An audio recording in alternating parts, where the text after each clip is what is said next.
দুপুরের খাওয়ার জন্য আমরা খেতে বসে গেছি। তার আগে আমি বলে নিই আজকে কী কী রান্না হয়েছে।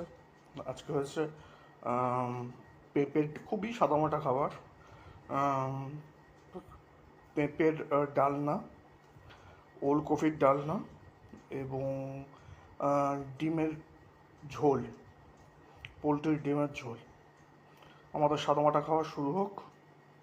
আমি শুরু করি আর আপনারা দেখুন।